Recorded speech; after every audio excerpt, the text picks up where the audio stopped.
بسم اللہ الرحمن الرحیم۔ السلام علیکم۔ Welcome to our YouTube channel علمی وائس۔ ایک دفعہ حاکم وقت کو ایک جاسوس نے خبر دی کہ سلطان معظم، ہمارے جتنے بھی فتح کیے گئے نئے علاقے ہیں ان میں روز بروز چوریاں اور ڈکیتیاں بڑھتی جا رہی ہیں۔ ہماری معلومات کے مطابق آپ کے تعینات کیے گئے سپاہی پوری کوشش کر رہے ہیں، لیکن ابھی تک ان واردات کو روکا نہیں جا سکا۔ ڈکیتیوں اور چوریوں میں زیادہ تر ہمارے مشہور بازار کے تاجر لٹ رہے ہیں۔ کئی بار سپاہیوں نے گھات لگائی، لیکن وہ ڈاکو اتنے تربیت یافتہ، شاطر اور چالاک ہیں کہ ہر بار اپنا بچا کر کے نکل جاتے ہیں۔ یہ سن کر سلطان اور آپ کے تمام مشیر اور وزیر بڑے پریشان ہوئے کہ آخر ایسی کیا وجہ ہے کہ وہ ڈاکو پکڑے نہیں جا رہے۔ سلطان نے اپنے تمام وزیروں مشیروں سے مشاورت کی، اور مشاورت کرنے کے بعد سلطان نے ایک وزیر کو یہ ٹاسک دیا کہ تمہیں جتنے بھی سپاہی چاہیے لے جاؤ، لیکن اس وقت تک واپس نہ لوٹنا جب تک تم ان ڈاکوؤں کے گینگ اور ان کے سردار کو پکڑ کر نہیں لے آتے۔ یہ سن کر وزیر نے سلطان معظم کو باادب لہجے میں کہا، سلطان معظم، آپ کا حکم میری زندگی سے مجھے زیادہ عزیز ہے۔ میں اپنی پوری کوشش کروں گا کہ وہ ملعون پکڑے جائیں۔ وہ وزیر چند سپاہیوں کے دستے کے ساتھ محل سے روانہ ہو گیا۔ وقت گزرتا رہا اور اسی طرح 15 دن گزر گئے، لیکن وزیر نہ لوٹا۔ سلطان اور پریشان ہونے لگا، کیونکہ وزیر کی اب تک کوئی بھی خبر معلوم نہ ہوئی۔ 16ویں دن کی صبح سلطان کو خبر ملی کہ وزیر اپنے دستے کے ساتھ واپس محل میں لوٹ آیا ہے۔ تھوڑی دیر کے بعد وزیر سلطان کی خدمت میں حاضر ہوا اور سر جھکائے کہنے لگا، سلطان معظم، میں یہ شرمندگی سے کہہ رہا ہوں کہ اب تک میں ان ڈاکوؤں کو نہیں پکڑ سکا۔ وہ جہاں بھی جاتے ہیں آتے ہیں، اپنا قہر توڑ کر چلے جاتے ہیں، لیکن کوئی بھی سراغ یا نشانی چھوڑ کر نہیں جاتے۔ مجھے اس بات کی سمجھ نہیں آ رہی کہ ڈاکو ہمارے اپنے علاقے کے ہیں یا باہر سے ہجرت کر کے آئے ہیں۔ اگر ان کے بارے میں تھوڑی سی بھی معلومات مل جاتی تو ہم ان کے سردار تک پہنچ جاتے اور ان کو پکڑ لیتے۔ یہ سن کر سلطان بڑا پریشان ہوا، اور ادھر سے سپاہیوں نے آ کر سلطان کو خبر دی کہ سلطان معظم، ان ڈاکوؤں اور چوروں کی وارداتوں میں دن بدن اضافہ ہو رہا ہے، اور انہوں نے بڑے بڑے تاجروں کو بھی لوٹ لیا، جس کی وجہ سے تاجر اب ان بازاروں میں تجارت کرنے سے انکار کر رہے ہیں، اور ان کا یہی مطالبہ ہے کہ اگر ہمارا نقصان پورا نہ ہوا تو ہم ان بازاروں کو ہمیشہ ہمیشہ کے لیے چھوڑ کر چلے جائیں گے۔ ہمارے مال اور کاروبار کی حفاظت کرنا سلطان وقت کی ذمہ داری ہوتی ہے۔ یہ سن کر سلطان بڑا پریشان ہوا کہ تاجروں کا مطالبہ بھی درست ہے۔ سلطان کے حکم کے مطابق ان تمام تاجروں کی ڈیمانڈ پوری کر دی گئی، اور اب سلطان اپنے چند وزیروں کے ساتھ اس تلاش میں نکل پڑا کہ آخر وہ ڈاکو کون ہیں اور ان کے پیچھے کون سی طاقت ہے جو وہ کھلے عام لوگوں کو لوٹ لیتے ہیں۔ سلطان وقت اپنے چند سپاہیوں اور وزیروں کے ساتھ نکل پڑا۔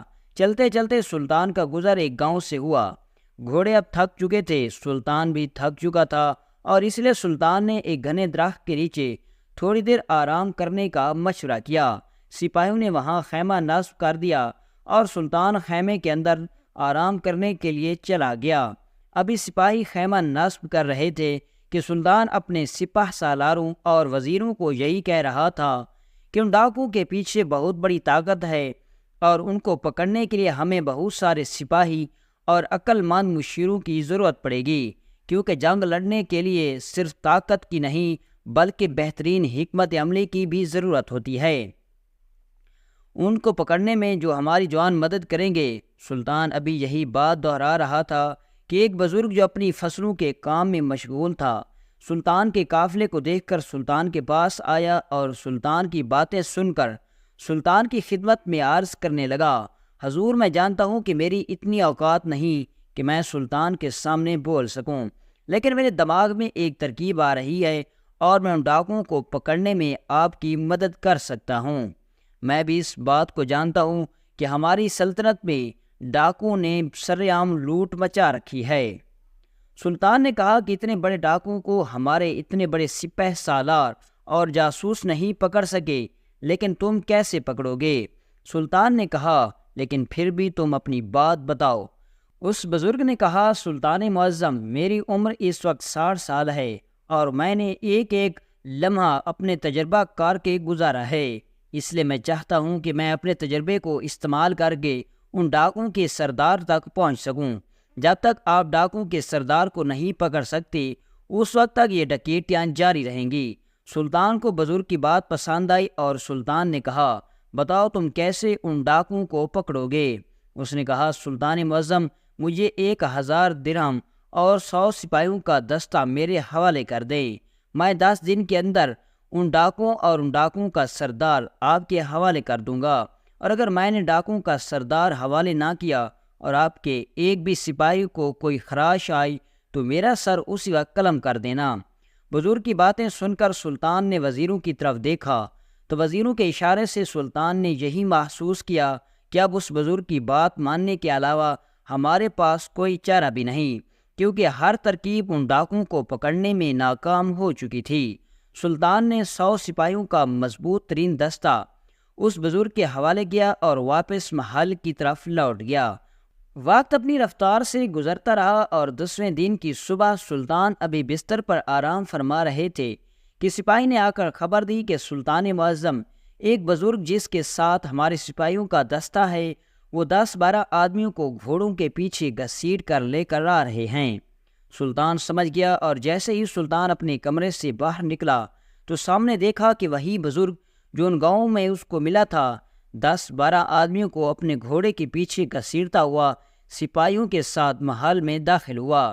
اسی وقت سپاہیوں نے ان آدمیوں کو زندان میں ڈال دیا اور سلطان کے سامنے وہ بزرگ حاضر ہوا اور سلطان کی خدمت میں سلام کر کے کہنے لگا، سلطان معظم، میں نے اپنے مقررہ وقت میں آپ سے کیے گئے وعدے کے مطابق ان تمام ڈاکوؤں اور سردار سمیت پکڑ کر آپ کی خدمت میں حاضر کر دیا۔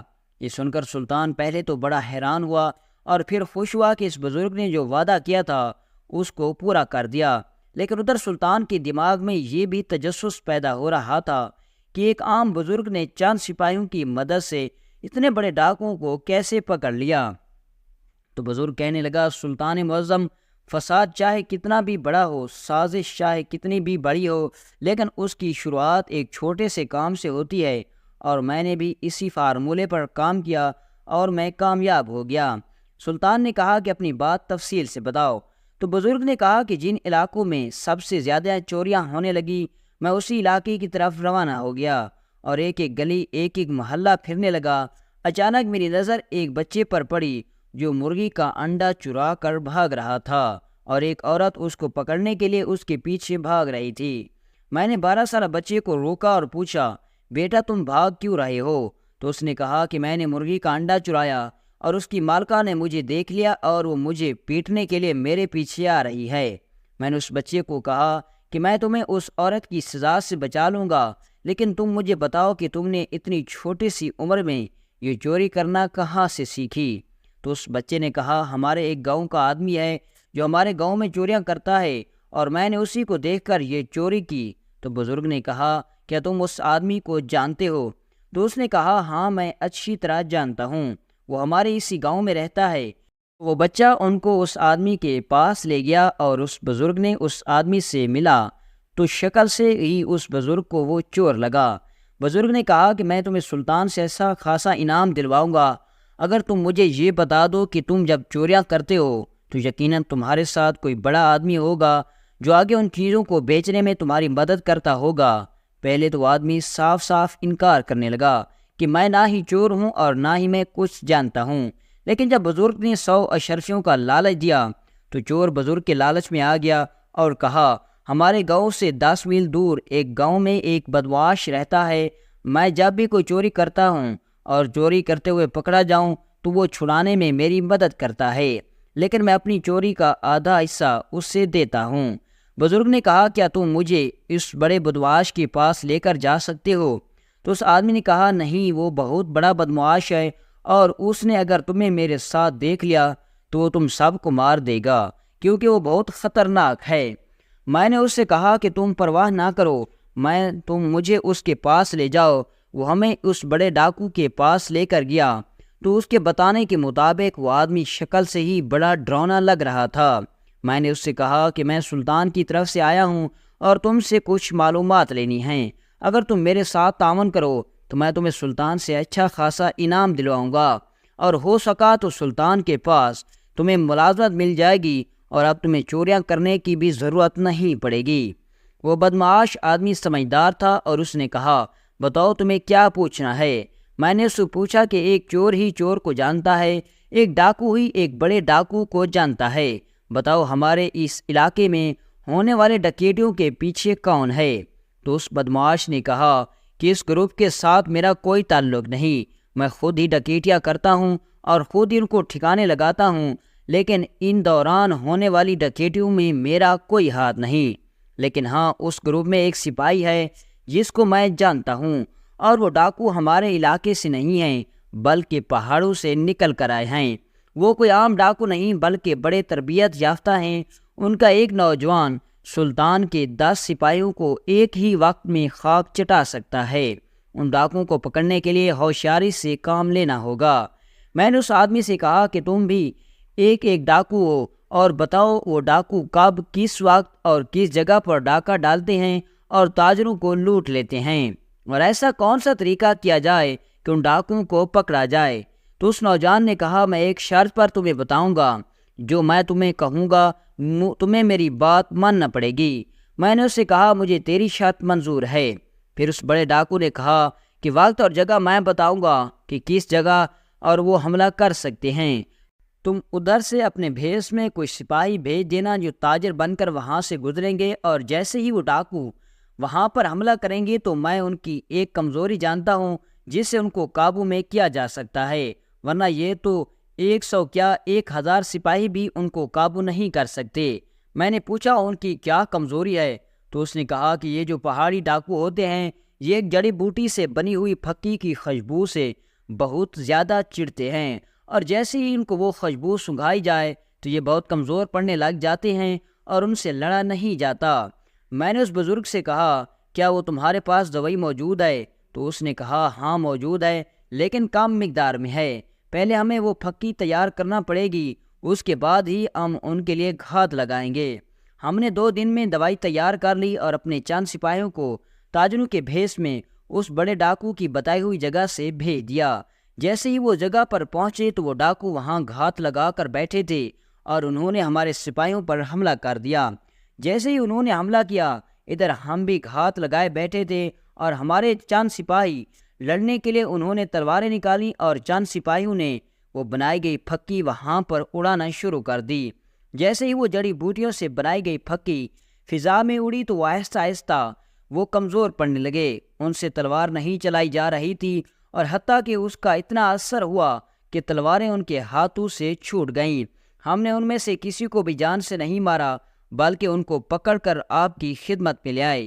یہ سن کر سلطان نے کہا، میں اتنا بڑا سلطان ہو کر میں نے نہیں سوچا کہ ہر ایک چھوٹے ڈاکو کے پیچھے ایک بڑا ڈاکو ہوتا ہے، لیکن ایک بڑے ڈاکو کو چلنے کے لیے ایک چھوٹے ڈاکو کا سہارا لینا پڑتا ہے۔ لیکن یہ بات میرے ذہن میں نہیں آئی۔